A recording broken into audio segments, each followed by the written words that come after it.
无一档影片没有一顿火锅解决不了的事。由曾执导《解救吴先生》、硬汉等硬派电影的导演丁晟操刀，杨幂搭配于谦、田雨、于矮磊、李九霄等实力派演员主演，是一部片名、阵容和风格都很吸睛的电影。今天我们要聊的电影就是没有一顿火锅解决不了的事。如果你喜欢我的视频的话，欢迎点赞、订阅加转发，你的支持是我更新的最大动力。话不多说，我们直接开始正题。电影的故事围绕4个陌生人，在一个戏院后台库房分赃时，意外卷入一桩命案展开。随着剧情的发展，简单的入室盗窃案逐渐演变成一个充满悬疑的犯罪现场。人性的贪婪与欺瞒在重重反转中不断翻抖出令人大跌眼镜的新花样。封闭空间的场景十分单一，全片主要2个场景，一主一次就发生在戏院后台和副主任家中，都是生活里的普通人，没有矫健的身手，没有飞檐走壁的本事，更多的时候是笨拙的姿态跟不上精明的脑瓜，一部分的笑料也是由此产生。丁晟导演拍动作片出身，这次的创作可谓文戏武拍，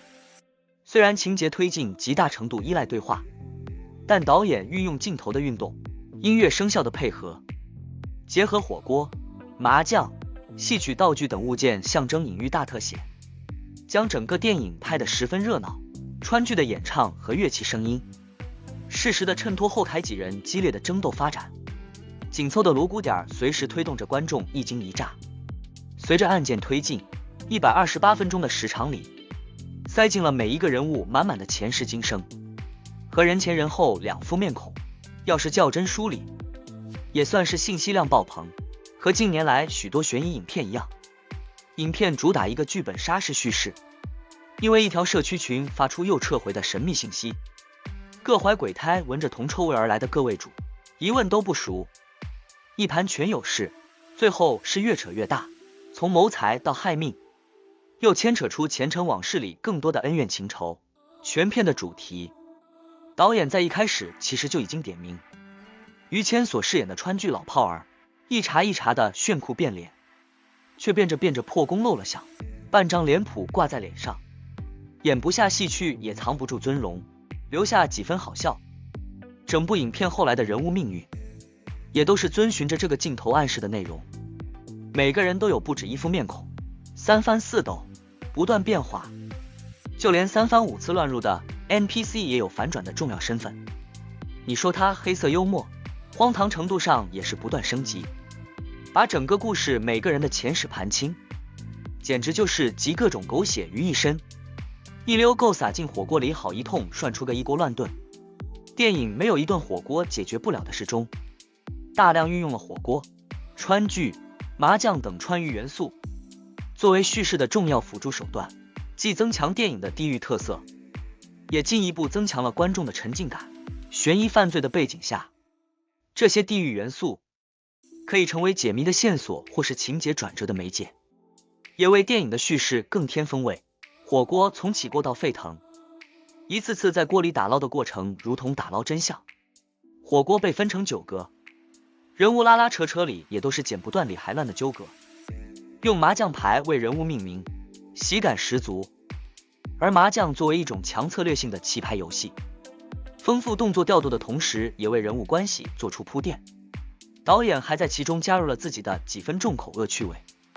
犯罪团伙在商议如何处理尸体时，齐齐看着火锅，镜头不断将人物的视线和沸腾的红油特写剪辑在一起，蒙太奇带来观众毛骨悚然、心知肚明的暗示。所以这不是个让人看了想吃火锅的电影，相反，重口味的暗示会让人对火锅一时产生点心理阴影。电影的观看感受和片名挺搭，有股子川渝火锅的冲味儿，力道很大，但通篇看下来，又原来并无事发生，一群倒霉怂包的故弄玄虚，不免又觉得创作者着实有点用力过猛，有种关公老爷挥舞着大牛刀杀鹌鹑的感觉。导演在视听上的确有追求，他试图通过强效果来增强故事的紧张感和观众的沉浸感。然而剧情上的苍白让这些追求似乎都有了些小题大做之嫌。要将太多的人物关系做进一个过于巧合的局里，就必须为了创造戏剧性而硬凹硬转折，其中几乎看不到真正智商在线的巧思。真正的悬疑罪案爱好者恐怕很难被说服。人物从素不相识到结成犯罪团伙开始就过于潦草，进入杀人环节的随意也削弱了真实的紧张感。最后事态发展到不可收拾后，强行一念之间，黑暗光明的爹位说教点题，让所有人悬崖勒马，和解一家亲，更使得整个事件成为一出雷声大雨点小的草率闹剧。当然可以理解导演的初衷，是试图通过一个不寻常的情境来探讨人性和社会问题，同时碍于文艺创作必须遵循的某种正确结局，但过于刻意的编排和草率的收，都使得电影显得别扭无力。于谦被问及与杨幂的合作时表示，两人很早就认识，直言杨幂很直爽，特别好交流，合作更是非常愉快。李九霄则表示自己很喜欢电影中生活化气息的设计，包括吃火锅与打麻将都可以增进彼此感情，特别符合片中我们要去干一件事的铺垫，才引出下面的故事。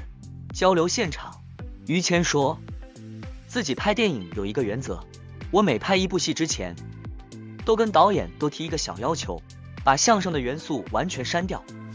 不要里边掺杂任何相声或相声舞台上的元素。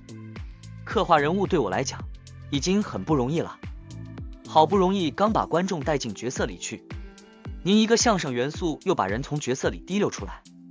这是特别浪费演员的一个做法。关于演员的表现，丁晟还在现场谈到一场搬箱子戏的拍摄，虽然片子的定位是荒诞喜剧，但影片在拍摄中要求演员必须有实感，因此搬运装尸体的箱子时，剧组甚至真的把一名场工塞进箱子里，让演员扛。